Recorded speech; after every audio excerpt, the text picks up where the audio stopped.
我们大家都看惯了在娱乐圈如鱼得水的明星们，他们顺风顺水，粉丝满满，赚得盆满钵满。我对钱没有兴趣，但是按耐不住寂寞的他们，非要挤到生意场上体验一下失败的乐趣。我从来没碰过钱，我对钱没有兴趣。他们中有的倾家荡产，负债数十亿；有的妻离子散，宣告破产。当然，也有靠着破产而迅速翻红的高手。下面便为大家盘点一下这几位投资惨败的大明星。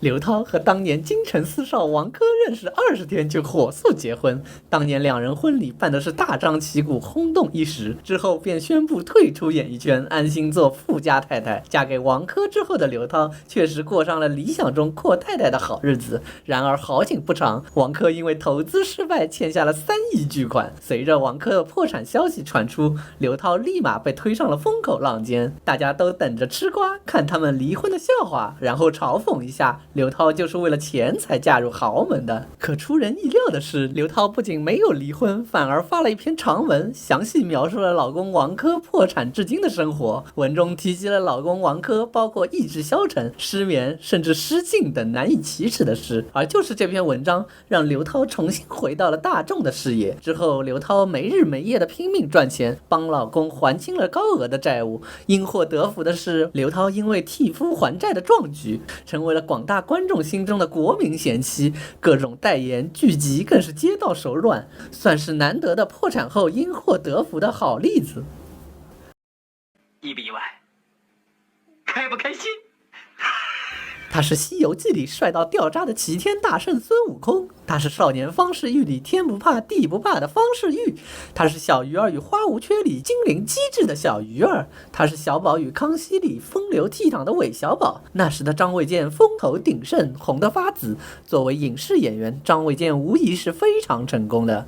但是作为一个投资者，尤其投资在房产上，张卫健可以说是非常的不高明。当时张卫健因为听信朋友的一句话，有钱就买楼吧，肯定赚钱的，然后他就把所有演戏赚到的巨款都投入到了房地产上，还向银行借了许多贷款进行投资，以为可以大赚一笔的时候，却刚好遇到了亚洲金融危机，香港房价大跌，张卫健一夜之间倾家荡产，变成了一个穷光蛋。张卫健曾经回忆当年说，这辈子最要感激的只有2个人，一个是在他破产时二话不说拿给他一张支票让他东山再起的刘德华，给我一个机会，我想做一个好人。另一个是陪伴22年不嫌他破产的老婆张倩。都说患难见真情，落难见人心，可能也只有这种时候才能够了解身边人的真情实意了吧。1988年的钟镇涛花费了300万与张小慧结婚，两人的豪华婚礼曾经轰动全城，完全不亚于贝贝与小明哥的婚礼。婚礼后，钟镇涛对张小慧更是疼爱有加，让张小慧生活越加的纸翠金迷，终日流连于各大高档消费场所，数十万元的品牌包包买一件都算有钱了，但是他一次买下整个系列。价值10几万的皮鞋他只穿一次。即使钟镇涛生意失败濒临破产的情况下，张小慧依旧疯狂地购买名牌服饰。在结婚不到10年的时间里，他就将钟镇涛数亿积蓄挥霍一空。不止如此，张小慧还劝说钟镇涛以公司名义向财务公司借款炒房。无独有偶，他们和张卫健一样碰到了90年代的金融危机，不但损失惨重，还因为贷款到期无法偿还，被没收了2个人名下的5栋豪宅。最后2人还拖欠2.5亿巨款，钟镇涛只得申请破产，张小慧也与钟镇涛宣布离婚。但是张小慧却靠打官司胜诉摆脱了债务危机。与钟镇涛分开后，张小慧更是另寻新欢，与金融大鳄陈耀明结婚。不过好景不长，陈耀明于2002年经营失败，宣布破产，而张小慧又抛弃了孤苦伶仃的陈耀明，独自远走高飞，寻找下一个新欢。我操，无情！吴宗宪作为台湾主持界的一哥，他当红时候一天能主持6档节目，赚到盆满钵满。吴宗宪自然坐不住了，他买名车买豪宅，大把花钱，绝不手软。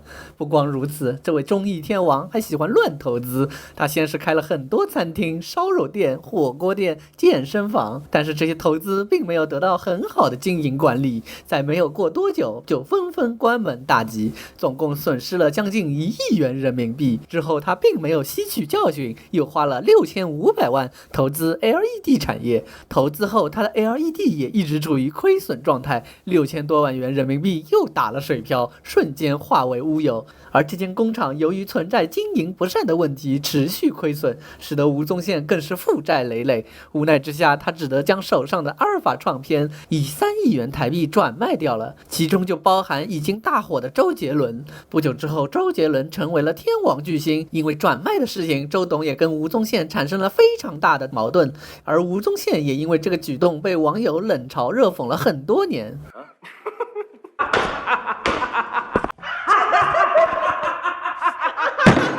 李亚鹏的投资失败也是一场大戏，谁能想到红极一时的李亚鹏，最后为了还债无路可走，被逼上绝路的李亚鹏自称下跪都可以。当年李亚鹏联合娱乐圈的几个好友，一起斥资35亿元建造了雪山小镇，这个承载了李亚鹏地产大亨梦想的项目，在建造到一半的时候就发生了纠纷，最后以不到2亿元的价格贱卖。